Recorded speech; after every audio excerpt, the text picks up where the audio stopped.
Bonjour, bonjour. Alors aujourd'hui, on se retrouve pour une vidéo un petit peu différente puisque je voulais vous parler du matériel qui, moi, m'a été bien utile ces derniers temps. Donc, au niveau du matériel, déjà, ça dépend vraiment de ce que vous aimez faire. Si vous voulez faire beaucoup d'albums, si vous voulez faire beaucoup de carteries, si vous aimez faire beaucoup de tamponnage ou pas, le matériel dont vous allez avoir besoin, qui va vous être utile, va être différent d'une personne à l'autre. Il va être différent de ce que vous aimez, il va être différent de ce que vous préférez faire et aussi de notre façon de faire. Et moi, je vais adorer un outil que vous allez pouvoir détester et vice-versa. Donc voilà, moi, c'est du coup, ce n'est que mon avis, ce qui m'a plu à moi, ce qui m'a été utile. Mais votre avis peut être complètement différent, bien entendu. Alors, et sachant que voilà, il n'y a aucun matériel qui est obligatoire pour faire des créations. Pour être honnête, moi j'ai commencé avec une toute petite paire de ciseaux et une règle, et c'est tout. Et déjà avec ça, on peut faire des choses. Et après, tout le reste, c'est pour faciliter le travail, c'est pour pouvoir faire de nouvelles choses. Mais voilà, il n'y a absolument rien d'obligatoire. Dans tout ce que je vais vous présenter, on peut très bien se passer de tout ça. Mais c'est simplement que des fois, ça permet d'améliorer un petit peu le confort. Alors, au niveau de la coupe, justement, la première chose, moi, déjà, c'est des ciseaux. Donc, des ciseaux, moi, j'en ai deux types. Des ciseaux absolument basiques d'écolier, voilà. Et des ciseaux de précision, assez précis. Voilà, donc avec des pointes fines et qui coupent bien. Le tout, voilà, c'est qui coupe bien. Et je m'en sers de deux façons différentes, c'est-à-dire que ceux-là, je n'aime pas du tout les utiliser au quotidien. Par contre, je les adore pour faire des petites choses fines, comme du détourage, des choses comme ça.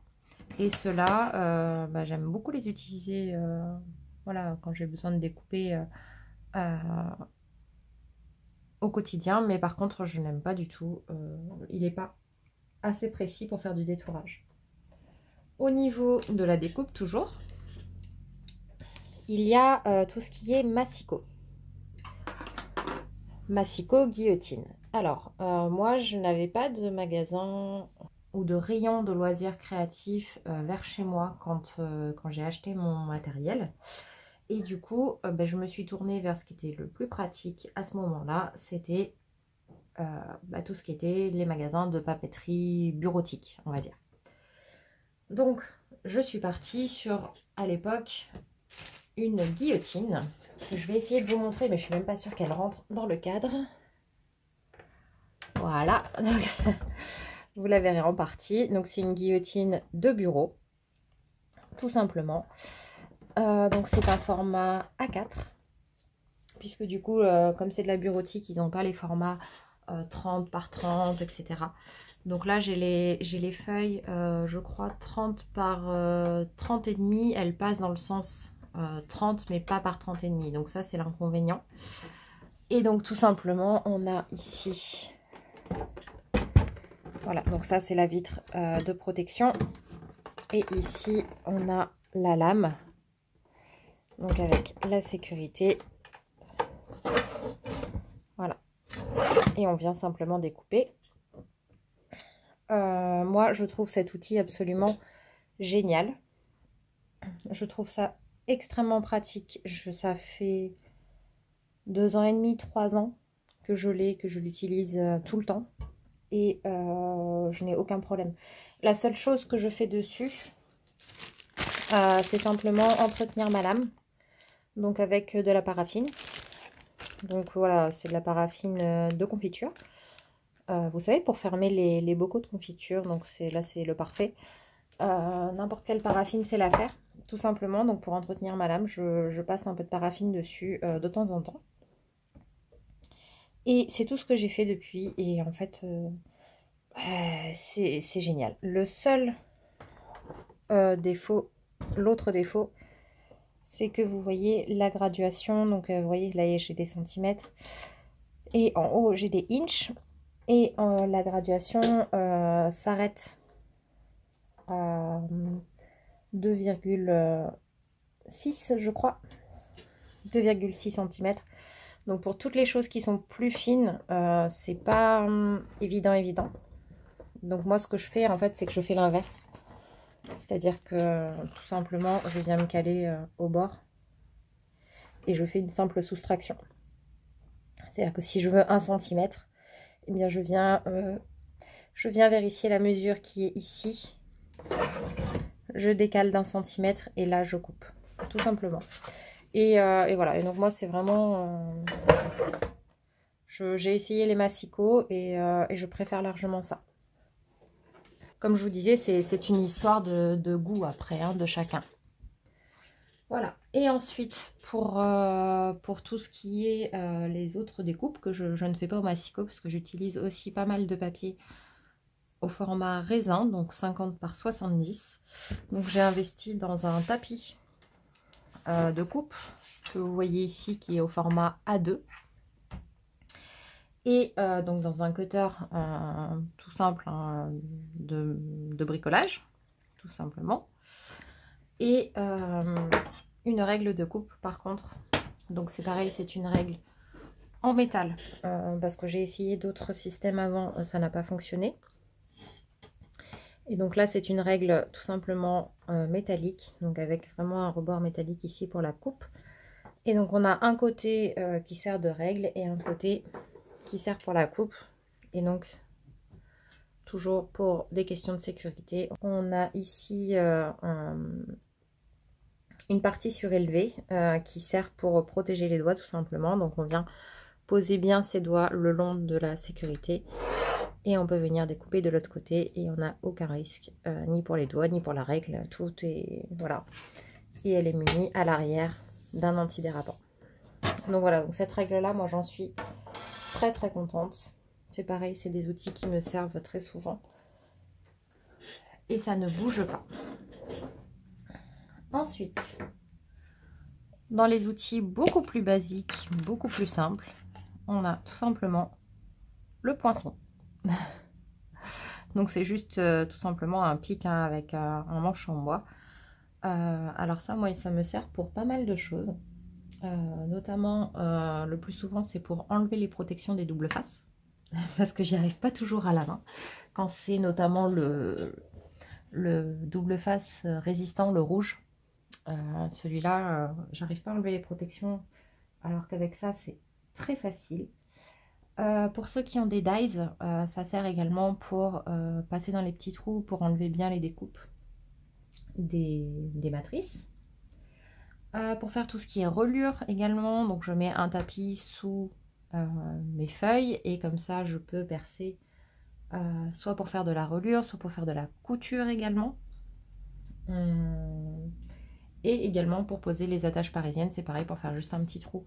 C'est très pratique. Donc voilà, ce petit outil qui est très polyvalent et qui coûte pour le coup pas très cher. Moi, je trouve que voilà, il m'a changé pas mal de choses. Ensuite, dans une autre catégorie, on va parler des outils qui servent à coller. Alors là, juste deux petites choses à vous présenter. Donc moi, j'adore les petits pots de colle comme ceci. En vérité, j'en ai 3 ou 4. Je les remplis tous en même temps. Et du coup, parce que j'aime pas les remplir, donc du coup, pour pas les remplir chaque instant, j'en remplis plusieurs.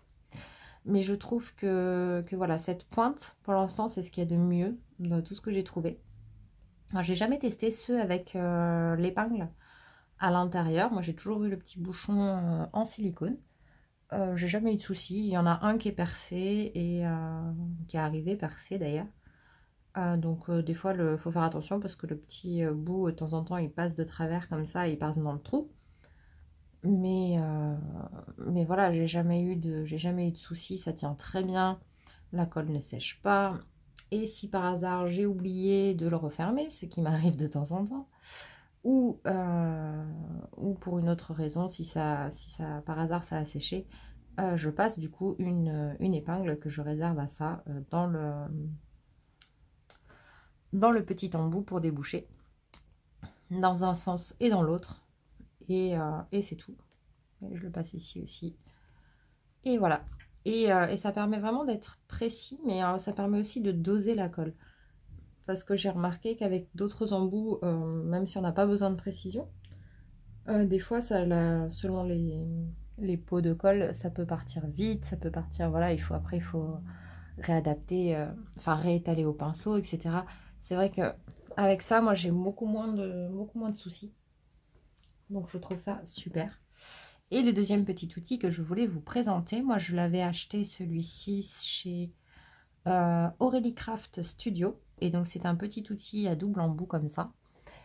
Et donc cet outil-là, ce bout-là permet vraiment d'attraper, donc c'est un petit bout en silicone, et permet de récupérer les éléments qui sont tout petits, que ce soit du papier, des sequins, voilà, il y a vraiment pas mal de choses. Donc,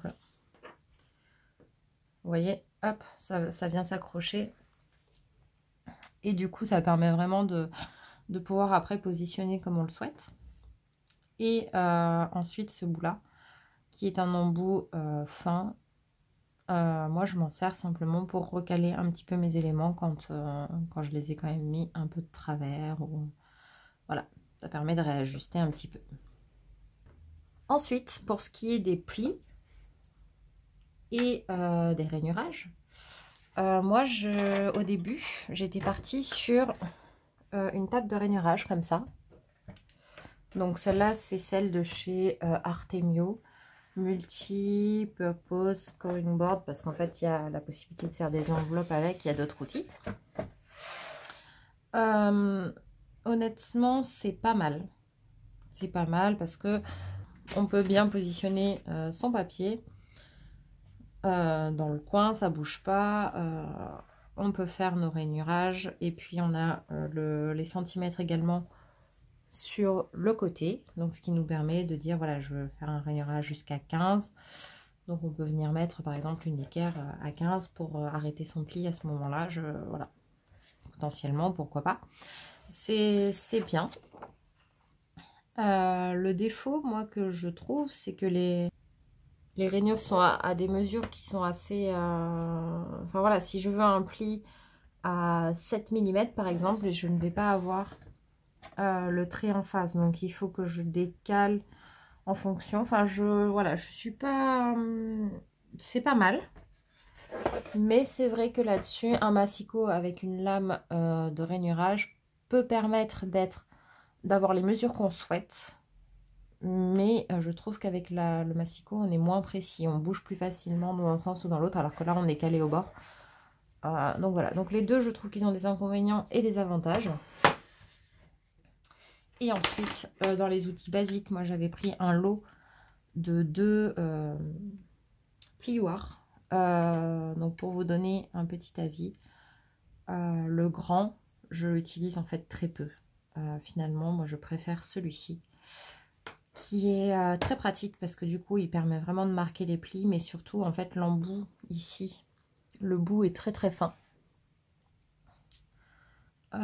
Et du coup c'est très pratique je trouve pour faire les couvertures d'albums, puisque quand je viens rabattre, donc quand je suis en train de couvrir mes cartonnettes, quand je veux rabattre le bord du papier pour le passer dessous, bah, c'est très très bien, ça va assez précisément au bord du carton et également pour marquer les plis avant de les plier, c'est très pratique. Par contre, quand j'ai juste des marquages de plis à faire, ça c'est suffisant.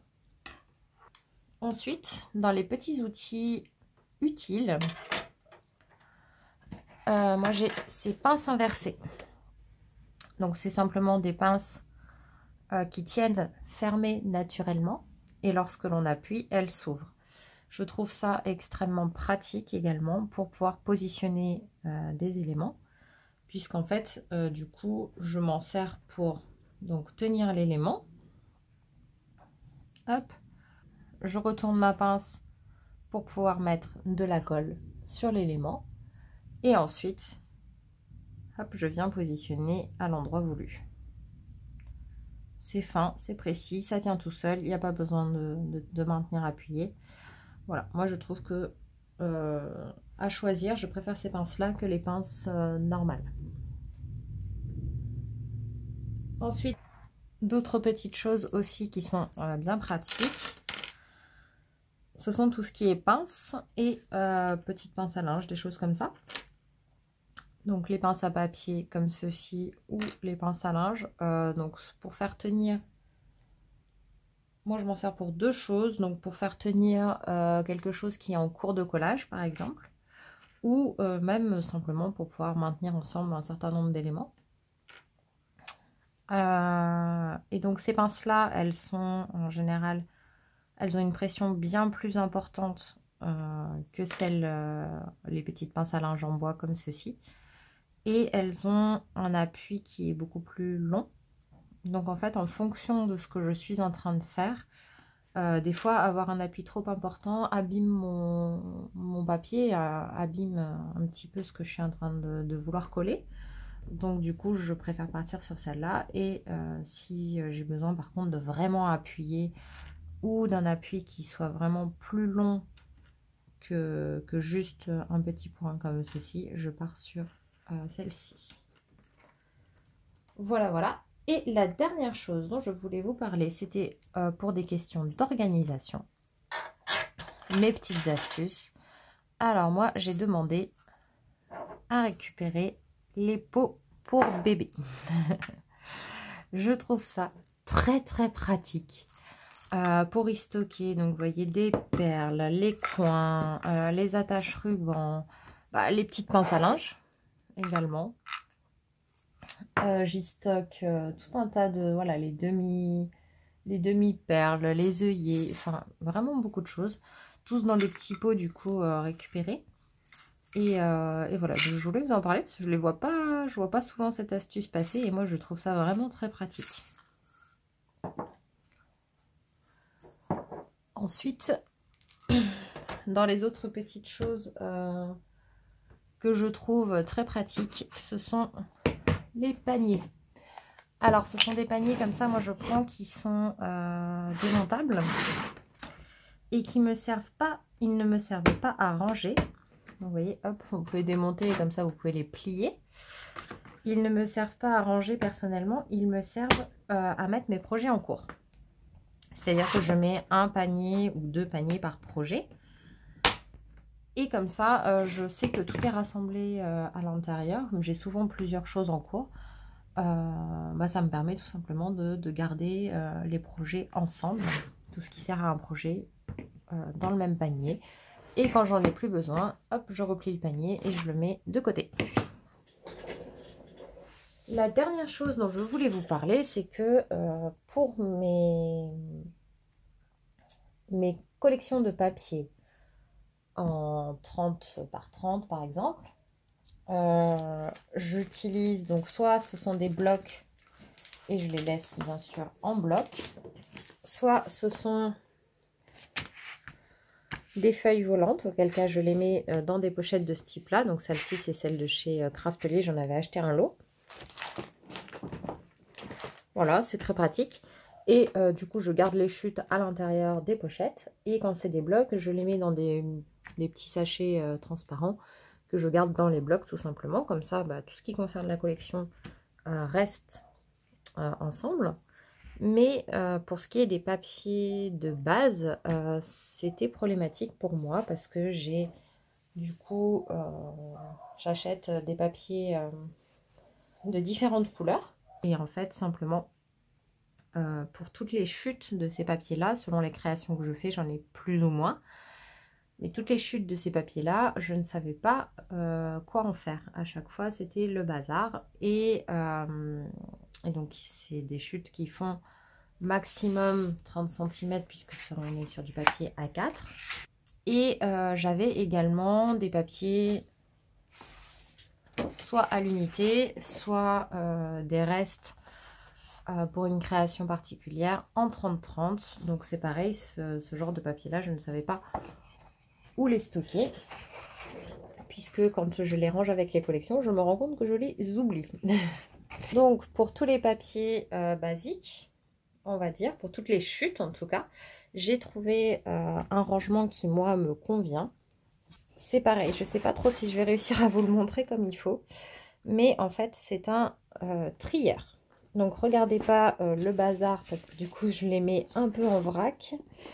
Mais voilà, donc c'est un trieur comme ceci. Donc, c'est ce genre de choses. Voilà. Donc, c'est 33 par 23. Il y a 24 compartiments. Et du coup, les papiers, même 30-30, rentrent en largeur. 23 cm, je m'en fiche parce qu'en fait, c'est ouvert. Donc, on a 2 poignées sur les côtés.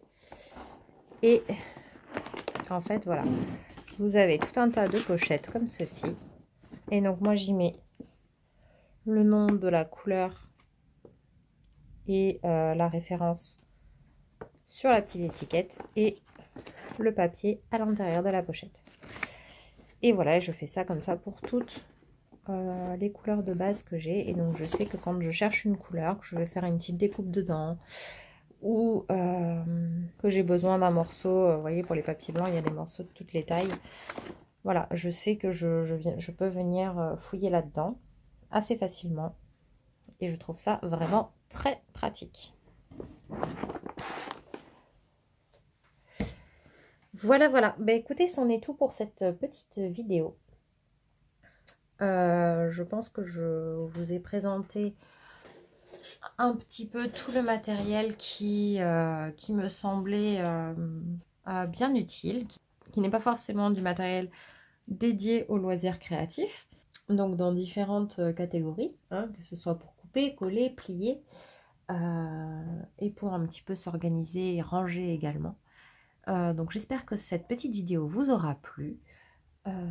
On se retrouve vendredi prochain pour la suivante et je vous dis à bientôt. Bye bye.